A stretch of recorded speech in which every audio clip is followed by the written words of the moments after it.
High বন্ধুরা, সবাই কেমন আছো? আশা করি সবাই ভালো আছো। আজকে তোমাদের মাঝে চলে আসলাম নতুন একটা ভিডিও নিয়ে। টাঙ্গুয়া হাওর, সুনামগঞ্জ। টাঙ্গুয়া হাওরে কি কি থাকছে তোমাদের সাথে চলো একটু দেখে আসি। প্রথমে যাবো আমরা ওয়াচ টাওয়ার, তারপরে যাব ওয়াচ টাওয়ার থেকে আমরা চলে যাব, তারপরে হলো টেকের ঘাট। যাওয়ার পরে তারপরে আপনার দেখাবো নীলাদ্রি লেক। নীলাদ্রি লেকে যাওয়ার পরে দেখাবো বাইক টিলা, লাকমাছড়া থেকে। তারপরে আপনার চলেন এখন আমরা পুরো ভিডিওটা দেখি। আমাদের স্থান হলো টাঙ্গাইল থেকে টাঙ্গুয়া হাওর ভ্রমণ গাইডে কত টাকা খরচ হলো বা কোথা থেকে আমরা কিভাবে আসলাম সব আপনাদের সাথে শেয়ার করব। ভিডিওটা দেখতে থাকেন। এখন আমরা আছি হলো কমলাকান্দা নিয়ে রওনা হলাম টাঙ্গুয়া হাওরের দিকে। আমরা রওনা দিছি টাঙ্গাইল পুরান বাস স্ট্যান্ড থেকে আমরা বাসে আছি মোটামুটি 40 জনের মতো। 40 জনের সবাই আমরা কমলাকান্দা স্ট্যান্ডে আইসে তারপরে এই জায়গাতে সেলুনি হয়েছে। হাওরের মাঝখানে নৌকাটা দাঁড়া করে এখন সকালের নাস্তা করব। সকালের নাস্তাটা সেরে নেব, বা এই জায়গায় সকালের নাস্তাটা কোথা থেকে আসলো এগুলা ভিডিও শেষে আপনাদের সাথে সব বলে দেব।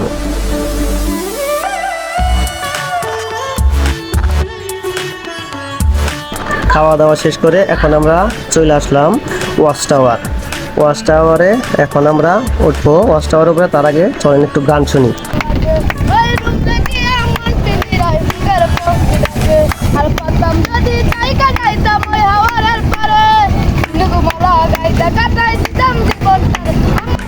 ওয়াচ টাওয়ার থেকে জায়গাটা কিন্তু অনেক সুন্দর দেখা যাচ্ছে। দেখেন একটা হাউস বোট চলে আসছে।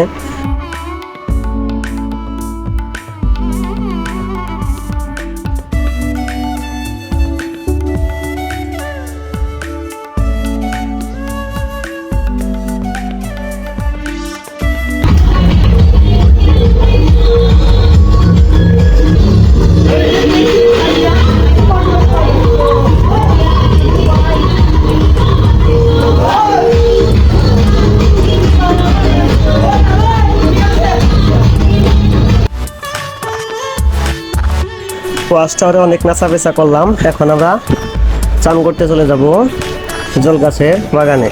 তার জন্য সবাই এখন জ্যাকেট প্যাকেট পরে রওনা দিচ্ছি। চলেন এখন একটা আবার ধাপাধাপি করে আসি।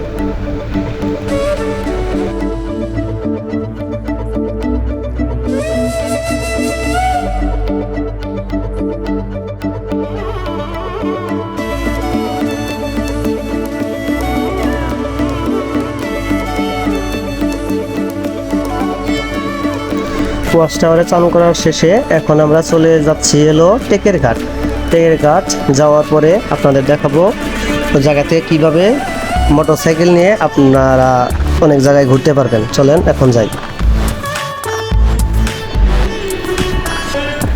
এখন আমরা টেকের ঘাট থেকে মোটরসাইকেল আমরা কি সবাই মিলে দামাদামি করে নিচ্ছি। দামাদামি করে কোন জায়গায় গিয়ে যাবো, কত টাকা লাগবো। তার সাথে আমরা একটু অনেক গরম পড়ছে, শরবত অর্ডার করে সবাই মিলে একটু খেয়ে নিলাম।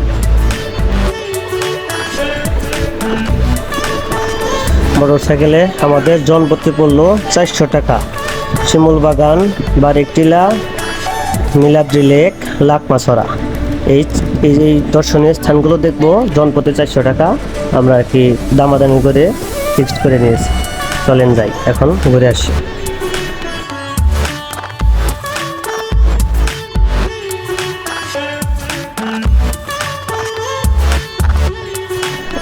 নীলাদ্রি লেক জায়গাটা অনেক সুন্দর, সবুজ নীল কালারের জল, তার সাথে ইন্ডিয়ান পাহাড়, জায়গাটা অনেক সুন্দর।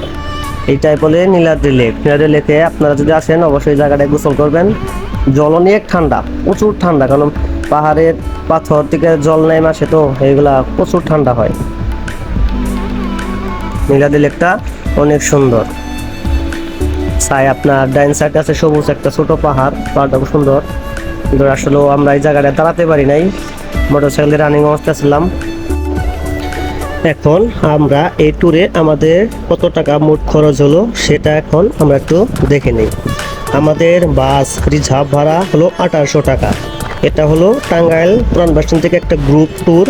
এই গ্রুপ ট্যুরে যা যা থাকছে, সাথে থাকছে সকালে ডিম খিচুড়ি, দুপুরে হাঁসের মাংস, সাদা ভাত আর আলু ভর্তা। এইগুলা এই ট্যুরের সাথে দেওয়া।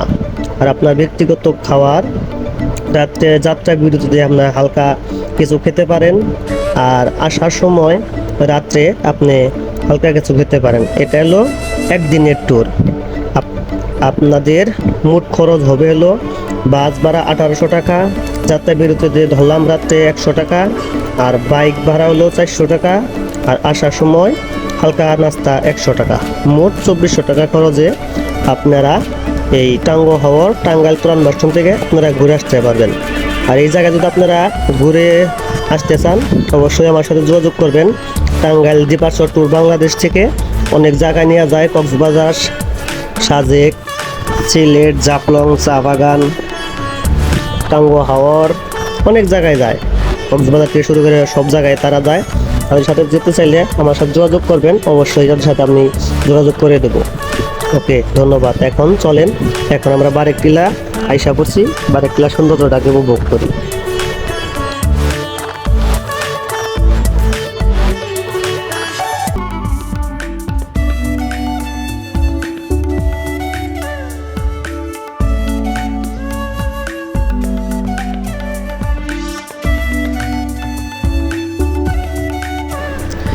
এই জায়গায় কিন্তু ঘোড়া পাওয়া যায়, আপনারা চাইলে ঘোড়ায় উঠে ছবি উঠতে পারেন অথবা ঘোড়ার সাথে একটু চলাচল করতে পারেন, কিন্তু আপনারা দামাদামি করে নিন।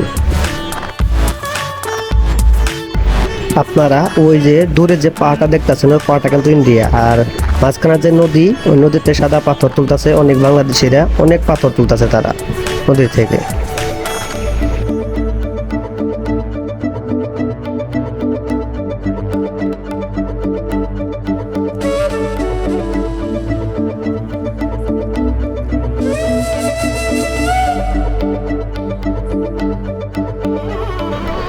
বারেকটিলার থেকে আমরা এখন চলে আসলাম লাকমাছড়া। আমরা শিমুল বাগান যেতে পারলাম না, ওই জায়গায় অনেক পানি, সেই কারণে আমরা আর কি যাই নাই। ওই জায়গাতে সরাসরি আমরা চলে আসলাম লাকমাছড়া। দেখেন লাকমাছড়া, ওই যে আপনার যে ওই গ্রামটা দেখতে পাচ্ছেন ওটা কিন্তু ইন্ডিয়া। এই পাহাড়ের নিচে যে স্থলভূমিটা সেটাই বাংলাদেশ, আর সম্পূর্ণ পাহাড় কিন্তু ওইগুলো ইন্ডিয়া। জায়গাটা কিন্তু অনেক সুন্দর।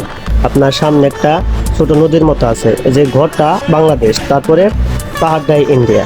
আমরা চলেন যাই সামনে, আগে দেখি জায়গাটা আরো কত সুন্দর লাগে। বাংলাদেশের সীমানা আন্তর্জাতিক সীমারেখা অতিক্রম করা নিষেধ। ওই যে ইন্ডিয়ার পতাকা উঠতেছে, আমাদের সামনে যাওয়া নিষেধ, আমরা সামনে যাব না এখন। এইটুকু নদীতে যায় দেখি। এই নদীটা সম্পূর্ণ ইন্ডিয়া থেকে চলে আসছে। নদীর জল এতই ঠান্ডা, অসাধারণ, মানে দেখলে মনে হয় না এই জলটা এত ঠান্ডা, সেই ঠান্ডা। অনেকে এই জায়গায় এসে গোসল করে, গোসল করতেছে, কিন্তু তেমন একটা জল নাই, হালকা জল, কিন্তু নদীতে অনেক পাথর আছে। আমার মনে হয় যে ইন্ডিয়া থেকে এই বৃষ্টির সাথে পাথরগুলা ভাইসে আসে, ছোট বড় অনেক পাথর আছে।